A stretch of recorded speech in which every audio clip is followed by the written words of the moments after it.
అందరికి నమస్కారం. కొత్త వాళ్ళతో ఒక ప్రయత్నం సినిమా ఫీల్డ్లో ఎప్పుడు చాలామంది చేస్తూనే ఉంటారు, కానీ 99% ఫెయిల్ అవుతుంటారు.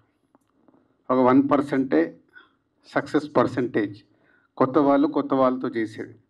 సో బ్యూటీ ఏంటంటే అలా కొత్త వాళ్ళుగా నిర్మాతలు మురళి కానీ నవీన్ కానీ అండ్ ఒక new director, new technicians, new ఆర్టిస్టులను అందరితో చేస్తూ ఇండస్ట్రీ నుంచి ఒక బలాన్ని యాడ్ చేసుకున్నారు. అదే ప్రభు అండ్ రాంబాబు. నిజంగా ఈరోజు ప్రభు రాంబాబు లేకుంటే మా అందరినీ మీరు కష్టంగా ఇక్కడికి తీసుకొచ్చేవాళ్ళు. మీరు వస్తే మేము అపాయింట్మెంట్ ఇచ్చేవాళ్ళం కూడా కాదు, నిజం అది. సో ఎప్పుడు నేను కూడా బిగినింగ్ డేస్లో తీసేటప్పుడు ఒక సినిమా తీస్తే ఈ సినిమాకి ఆడియన్స్ ఎలా వస్తారు, యాడింగ్ ఏంటి అని ఆలోచించుకుంటే సినిమాలు తీసేవాడిని. ఇప్పుడు అలా తీయట్లేదు అనుకోండి అప్పుడు. సో అలా యాడింగ్ ఇలాంటి సినిమాకి ముందు సినిమా అద్భుతం, సినిమా చాలా బాగుంది, డైరెక్టర్కి అడ్వాన్స్ ఇచ్చేస్తాడు దిల్ రాజు, రామ్ సత్యనారాయణ గారు చెప్తూనే ఉన్నారు. అవన్నీ జరగాలంటే ముందు ఇలాంటి సినిమా ప్రేక్షకుడి దగ్గరికి వెళ్ళి ప్రేక్షకుడికి నచ్చాలి, ప్రేక్షకుడు థియేటర్కి వచ్చి సినిమా చూడాలి. అది బిగ్ ఛాలెంజ్. తీయడం గొప్ప కాదు ఈ రోజుల్లో ఇలాంటి సినిమాకి ప్రేక్షకుడిని థియేటర్ వరకు తీసుకురావడం మీకు బిగ్ ఛాలెంజ్. సో లక్కీ ఇందాక చూసిన సాంగ్ కానీ ట్రైలర్ కానీ చాలా ఇంట్రెస్టింగ్గా ఉన్నాయి. Good concept. అంటే ఇది ఒక మేము తీసిన బలగం కావచ్చు, మొన్న కమిటీ కుర్రాలు కావచ్చు, ఇలాంటి సినిమాలన్నీ ప్రేక్షకుల దగ్గరికి వెళ్ళటానికి స్లో రిలీజ్ అయిన తర్వాత మౌత్ టాక్ ద్వారా మీడియా మిత్రులు మంచి రివ్యూలు ఇస్తే చూడాలని ఇంట్రెస్ట్ క్రియేట్ చేస్తే కానీ ఈరోజు ప్రేక్షకులు థియేటర్కి రావట్లేదు. వాళ్ళని కూడా మేమే చెడగొట్టాంలేండి. మీ ఇంట్లోనే కూర్చోండి 4 వారాలలో మేమే ఓటీటీలో మీకు సినిమా చేస్తామని రాకుండా చేసుకున్నాము. కాబట్టి ఇలాంటి సినిమాలకి రాంబాబు ప్రభు నాకు చాలా ఇంట్రెస్టింగ్ ఉంది. మా సినిమాలకు మీరు రివ్యూలు రాస్తారు. ఇప్పుడు మీ సినిమా 23 రోజులు నేను చూసి నేను రివ్యూ రాయాలి. నేను ఇందాక చెప్పింది అదే సార్. వీళ్ళకి ఇద్దరు 2 రకాల ప్రేక్షకులు ఉంటారు. నేను పాజిటివ్గా చెప్తున్నా, నెగిటివ్ కాదు.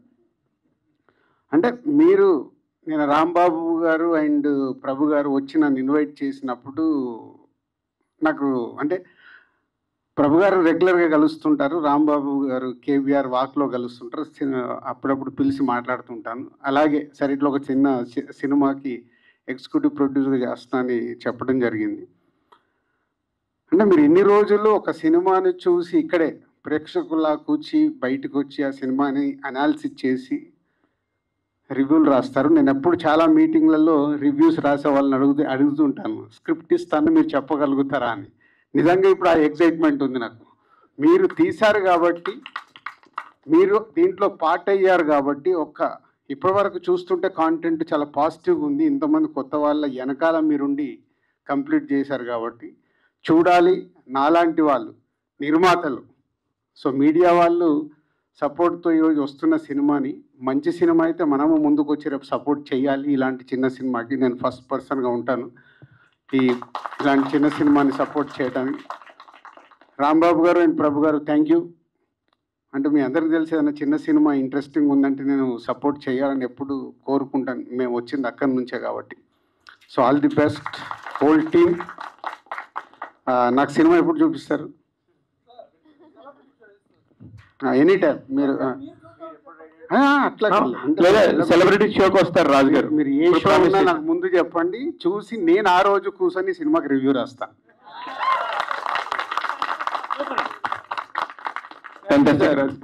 రివ్యూవర్స్ సినిమాకి రివ్యూ రాస్తామని చెప్పేసి దిల్ రాజు గారు చెప్పడం రియల్లీ ఫీలింగ్. నిజంగా కూడా ఒక రెడీమేడ్ సినిమాని మేము తీసుకున్నాం. ప్రొడక్షన్ డే 1 నుంచి మా ఇన్వాల్వ్మెంట్ లేదు. మొత్తం సినిమా అయిపోయిన తర్వాత ప్లగ్ అండ్ ప్లేగా ఉన్నటువంటి దశలో మేము తీసుకొని సినిమాలో ఉన్నటువంటి గుడ్ కంటెంట్ని మేము స్మెల్ చేయగలిగాము. అందువల్ల చేసాం తప్ప లోపల ఏమైనా ఉంటే కూడాను. ఆయన రామ్ సత్యనారాయణ గారు మీరు 4 సార్లు చెప్పారు దిల్ రాజు గారు అడ్వాన్స్ ఇస్తారని. నేను అలా ఎప్పుడు అడ్వాన్స్లు ఇవ్వనండి. మీకు ఒక క్లారిటీ కొత్త వాళ్ళకి ఇస్తా. కొత్త వాళ్ళకి ఎందుకంటే సినిమా బాగా తీశాడు కదా, సక్సెస్ అయ్యాడు కదా, ఆయన వెనకాల వెళ్ళి సినిమా తీద్దామని నేను ప్రయత్నం చేయనండి. నిజంగా టాలెంట్ ఉంది అబ్బాయికి, నిజంగా ఈ షార్ట్స్ అవన్నీ బాగున్నాయి, రేపు కమర్షియల్గా ఎలా ఉన్నా ఎలా లేకున్నా ఆయన వర్క్ నాకు నచ్చితే నేను పిలిచి ఛాన్స్ ఇస్తాను. అడ్వాన్స్ ఇస్తారంటే అడ్వాన్స్లు ఇచ్చి సినిమాలు తీయండి. మళ్ళీ అదే అడ్వాన్స్లు ఇవ్వను, అలా ఇస్తే నేను ఎప్పుడు వెనకకి వెళ్ళిపోయేవాడిని. ఇంకా ఉన్నానంటే కొంచెం కాంటెంట్ నమ్ముకొని చేస్తున్నాం కాబట్టి. సార్ దిల్ రాజు గారి ఆశీస్సులే అడ్వాన్సులు, అంతకు మించి ఉన్న ఆయన అభినందనలే అడ్వాన్సులు.